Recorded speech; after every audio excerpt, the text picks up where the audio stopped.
Assalamualaikum. Bertemu lagi kita dalam kelas sains. Jadi untuk kali ini, sebelum ni kita dah tengok kemahiran proses sains dan kemahiran manipulatif sains. Okey.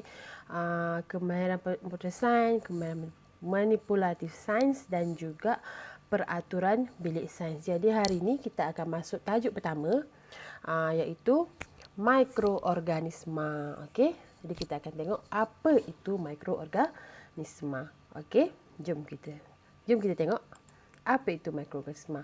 Okey, sebelum tu objektif pembelajaran hari ini kamu akan dapat menyatakan jenis mikroorganisma. Okey, murid-murid dapat menyenaraikan 5 jenis mikroorganisma dan contohnya. Okey, maksudnya nanti kamu dapat menghasilkan carta dan menyenaraikan 5 mikroorganisma bersama dengan contoh. Okey, kita akan belajarlah kejap lagi. Okey, jom kita tengok. Okey, sebelum tu cikgu nak kamu perhatikan gambar ni. Ini gambar apa?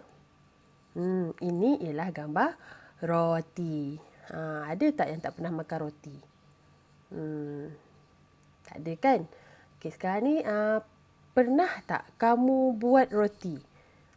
Siapa yang pernah buat roti? Ataupun pernah tak kamu tengok orang buat roti? Mungkin mak kamu buat roti. Tak semestinya roti macam roti Gardenia, Mighty White ke apa. Tapi macam donat pun proses pembuatannya macam membuat roti juga. Pernah tak kamu tolong mak kamu buat roti ke, donat ke? Jadi kita nak tengok macam mana roti ni boleh jadi kembang. Apa kena-mengenanya pembuatan roti ni dengan mikroorganisma? Jom kita tengok. Okey, roti ni, kalau kita nak buat roti, kita perlu ada bahan-bahan dia. Okey, bahan-bahan roti ni macam tepung gandum, air suam, garam, gula, bekas lah ni bekas. Okey, kena timbang. Lepas tu ada yeast. Kalau orang kampung, cikgu cakap Mauripan. Mauripan tu brand dia lah. Okey, dia yeast kering. Okey, jadi lepas tu campurkan, diuli-uli, dibiarkan rehat dan boleh dibakar atau digoreng. Jadilah roti ke donat ke, kamu pun boleh buat dekat rumah. Okey. Macam mana nak buat kat rumah? Tak ada resepi. Okey, boleh buka buku teks muka surat 21. Okey, ini ada diterangkan dalam buku teks kamu. Okey, ada tepung gandum, air suam, gula, yeast, mangkuk. Okey, campurkan semua, uli doh jadi lembut. Kemudian tutup dengan kain tuala bersih dan biarkan. Bila dah biarkan sejam, tengok dia jadi. Tadi sebelum baru lepas adun, baru ada setengah mangkuk je adunan tu. Bila dibiarkan sejam, dia jadi kembang penuh mangkuk tu. Kenapa jadi macam tu? Sebab apa? Sedangkan dalam ni ada tepung je, air, mangkuk, yeast, gula dengan garam. Yang mana antara bahan-bahan ni yang menyebabkan doh tu kembang? Agak-agak kamu tahu tak? Okey, jadi kalau dalam bahan-bahan yang menghasilkan roti ni, yang menyebabkan doh tu kembang, ialah ada satu benda yang kita tak berapa nak tahu sangat kan, iaitu yeast kering. Macam mana rupa yeast kering ni? Yeast kering ni apa? Kenapa dia boleh mengembangkan doh? Jadi kita nak tengok yeast kering ni sebenarnya ialah mikroorganisma. Dia yang menyebabkan doh tu kembang. Jadi kalau buat roti, tak ada yeast kering ni, roti tu tak jadi. Dia akan jadi cekodok. Okey. Jadi jom kita tengok mikroorganisma. Okey, mikroorganisma. Kalau bahasa Melayunya dia sebutan Melayu dia akan jadi mikroorganisma. Okey, mikro maksudnya sangat halus dan tak dapat dilihat dengan mata kasar. Okey, kita tengok macam ni. Kalau pakai spek pun kita tak dapat tengok. Kalau kita pakai kanta pembesar pun susah juga nak tengok. Tapi kalau pakai kanta pembesar tu maksudnya kita dah tak pakai mata kasar, kita dah pakai alat. Jadi mikroorganisma ni ialah yang tanpa bantuan mata kita tak dapat nak lihat. Dia sangat halus. Okey. Kemudian organisma. Mikro sangat halus. Organisma ialah benda hidup ataupun hidupan. Jadi mikroorganisma ialah hidupan seni yang tak dapat dilihat dengan mata kasar. Okey. Mikroorganisma ialah hidupan seni yang tak dapat dilihat dengan mata kasar. Kena ada alat. Okey. Jadi inilah. Ini mikroorganisma lah ni. Ini kalau kita lukis macam ni lah rupa dia. Yang senang nak lukis. Okey. Jom kita tengok ada berapa benda mikroorganisma ni. Okay, kalau benda hidup, dia 3 kan. Benda hidup kita belajar tahun 1 ada haiwan, tumbuhan, manusia. Jadi mikroorganisma ni pun benda hidup. Ada banyak tak jenis mikroorganisma? Jadi kita nak tengok, hari ni kita nak tengok jenis-jenis mikroorganisma. Jadi mikroorganisma ni dia ada 5. Mana kamera cikgu? Dia ada 5. Okey, kita ada fungi ataupun fungi. Okey, protozoa, alga, bakteria dan virus. Okey, kita ada 5. Fungi, protozoa, alga, bakteria dan virus. Kita akan cerita virus ni last sekali. Kita tengok yang elok-elok dulu. Okey. Jom kita tengok fungi dulu atau fungi. Okey, fungi ni dia mikroorganisma yang paling besar. Okey. Yang kita dia ada yang fungi ni dia special sikit. Dia mikroorganisma ada yang jenis dia punya jenis tu yang boleh kita tengok pakai mata kasar. Ada satu iaitu kulat. Kulat macam cendawan tu, kulat pada roti tu. Kita boleh nampak kan? Itu ialah fungi. Okey. Yeast, muko dan penicillium hanya boleh dilihat menggunakan kanta pembesar. Kita guna kanta pembesar dan mikroskop. Kalau kamu tengok yeast kering tadi yang kita guna untuk buat roti kan. Okey, yeast kering ni memang kita boleh tengok. Tapi kita tak nampak sebenarnya bentuk dia macam mana. Kalau tengok bawah mikroskop, asalnya serbuk ni, kalau bawah mikroskop macam ni rupa dia, bulat-bulat ni. Lepas tu dia pecah. Pecah ni macam dia beranak lah. Dia senang beranak. Dia belah badan dia, dah dapat baru. Okey. Ini muko. Ini ialah contoh fungi. Yeast, muko dan penicillium. Okey, kamu boleh rujuk buku teks muka surat 22 dan 23. Okey, ni fungi. Kemudian kita tengok pula yang kedua, protozoa. Okey, protozoa ni dia hidup di tempat berair. Okey, dekat tempat dia hidup dalam air sebenarnya. Ke kolam, tasik, sungai, air longkang. Okey, kalau kita ambil air tu, kita letak bawah mikroskop akan nampak mikroorganisma ni. Protozoa selalunya yang kita senang jumpa ialah paramecium dan ameba. Ameba dan paramecium. Paramecium kalau kita tengok bawah mikroskop macam ni lah rupa dia. Ni paramecium yang atas ni paramecium, yang bawah ni ialah ameba. Okey, kalau kita nak lukis paramecium, dia bentuk dia macam slipper tau. Macam slipper, lepas tu bulu-bulu kat tepi dia. Lepas tu dia ada bulat-bulat lah, ni dia punya tempat-tempat mendatangkan dia punya makanan lah. Okey, lepas tu kalau ameba, dia tak ada bentuk tetap. Awak tengok bentuk dia. Dia boleh gerak macam cair tu kan. Okey, itu ameba. Okey, jadi kita teruskan dengan alga. Alga. Alga ni apa? Kalau protozoa tadi dengan duduk dalam air, alga pun ialah hidupan seni yang duduk dalam air juga.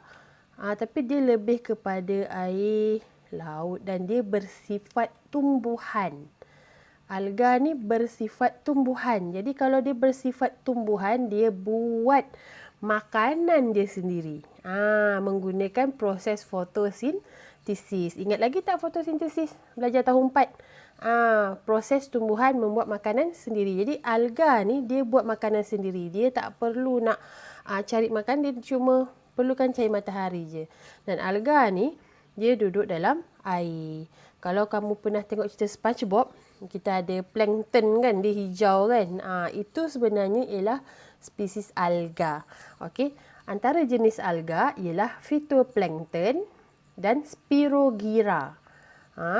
Ni spirogyra yang macam jaring-jaring ni. Okay, kemudian kita ada plankton, phytoplankton, dia bulat-bulat, ada panjang. Okey, ini alga. Okey, kita dah tengok alga, fungi dan protozoa. Jadi kita tengok yang nombor 4, iaitu bakteria. Okey, bakteria. Bakteria ni wujud dalam macam-macam bentuk. Dia ada bulat, dia ada panjang-panjang, dia ada silinder-silinder. Okey, warna dia pun ada yang biru, dia ada hijau, ada merah, pink. Okey, dan boleh terdapat di persekitaran. Okey, kalau tadi alga dengan protozoa dia hidup dalam air. Fungi dia selalunya kat kawasan-kawasan lembap. Bakteria ni dia dekat mana-mana boleh ada. Dalam badan kita ada, dekat luar ada. Jadi dia wujud di dalam pelbagai persekitaran. Okey, antara contoh bakteria kita ada Bacillus. Macam pernah dengar Bacillus ni kan? Like iklan susu selalu banyak.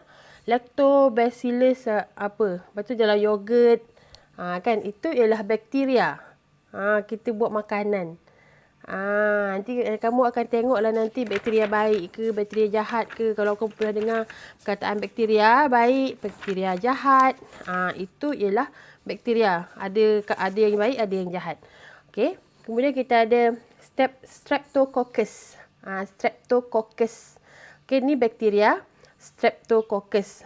Yang hijau ni dalam buku teks kamu Ustaz 23, yang hijau lepas tu ada macam bulu-bulu tu kan. Okey, itu ialah Escherichia coli. Okey, bukan COLI tu bunyi dia coli. Okey, Escherichia coli ataupun bahasa singkatannya E. coli. Okey, E. coli ni bakteria yang ada kalau kamu ketandas tak basuh tangan. Pergi toilet, buang air besar. Lepas tu keluar tak basuh tangan, sabun. Dan kalau kamu ada virus tu, dia akan menyebarkan melalui tangan kamu yang tak basuh tadi. Sebab itulah kena basuh tangan selepas keluar daripada tandas. Basuh mesti bubuh sabun. Okey, sebab bakteria ni ada yang berfungsi untuk kebaikan manusia dan ada juga yang boleh mendatangkan penyakit. Macam Bacillus ni elok. Eloklah untuk pertumbuhan. Escherichia coli ni dia boleh mendatangkan penyakit. Okey, kalau kena boleh sakit perut, muntah-muntah, okey, keracunan makanan. Okey. Dan kita tengok mikroorganisma yang kelima. Tadi 5 kan? Kita dah tengok fungi, protozoa, alga, bakteria dan yang terakhir ni yang sekarang ni hangat diperkatakan. Rasanya semua budak-budak kecil-kecil pun dah tahu dah yang akhir ni. Okey, iaitu virus. Ini virus ni dia paling halus. Kalau mikroskop dekat sekolah tu pun tak dapat tengok virus ni. Daripada 5 tadi, fungi dia paling besar sebab ada yang kita boleh tengok pakai mata kita, ada yang kita boleh tengok pakai kandang besar. Okey, bakteria, alga, protozoa kita guna mikroskop. Mikroskop yang dekat sekolah tu. Okey, tapi virus ni kalau setakat sekolah bilik sains sekolah tu mikroskop dia tak boleh tengok pun. Tak boleh nampak. Dia selalunya berada di makmal-makmal. Makmal-makmal menggunakan mikroskop elektron. Elektron pula. Mikroskop elektron. Okey, mikroskop elektron ni dia dapat melihat virus. Sebab virus paling halus. Okey, virus yang paling famous sekarang ni ialah COVID-19 ataupun coronavirus. Coronavirus ni ada banyak jenis. Kita ada MERS-CoV, kita ada SARS. Yang paling famous sekarang ni ialah COVID-19. Dan virus ni dia tak ada pun yang baik. Kalau kamu tengok muka dia, tengok, menakutkan. Ini yang ni kalau dalam buku teks kamu cuma ada virus HIV dan influenza. Dia bulat, lepas tu macam ada keliling-keliling gitu kan. Kalau influenza tajam-tajam kecil. Virus HIV dia besar-besar. Kalau COVID dia lebih kurang macam virus HIV sebab dia melemahkan sistem imun badan. Okey. Virus ni dia paling halus dan tak ada kebaikan. Maksudnya tak ada mendatangkan kebaikan ke manusia lah. Dia akan mendatangkan penyakit sahaja. Okey, itu 5 mikroorganisma. Boleh ingat Kita ada fungi, protozoa, bakteria, alga dan virus. Okey. Jadinya kebanyakan mikroorganisma ni kita dapat tengok, cikgu dah terangkan tak dapat tengok pakai mata. Ini ialah mikroskop. Yang bawah ni mikroskop dekat sekolah. Kalau setakat protozoa kita boleh tengok lah. Yang ni ialah mikroskop elektron. Yang ni dekat lab. Yang ni dia tengah cek penyakit. Kalau tengok benda tu ada penyakit ke tak. Okey. Jadi kita dah belajar 5 mikroorganisma. Fungi, protozoa, alga, bakteria dan virus. Okey. Fungi contohnya mukois, penicillium. Protozoa contohnya ameba, paramecium. Alga contohnya phytoplankton, spirogyra. Okey. Bakteria kita ada E. coli, Bacillus, Streptococcus. Okey, dan kelima virus kita ada contohnya virus HIV, influenza dan COVID-19. Okey. Influenza tu yang menyebabkan demam. Demam yang boleh berjangkit, demam yang teruk lah. Okey, jadinya tugasan kamu hari ini, dalam buku sains, okey, cikgu nak kamu hasilkan satu carta atau peta minda yang ada 5 jenis mikroorganisma dan contohnya. Boleh cari kamu boleh cari gambar dalam surat khabar, majalah, internet. Kalau tak ada gambar, contoh adalah handphone kan, kamu cari protozoa, keluar gambar paramecium. Tapi macam mana nak letak dalam buku? Jadi boleh salin.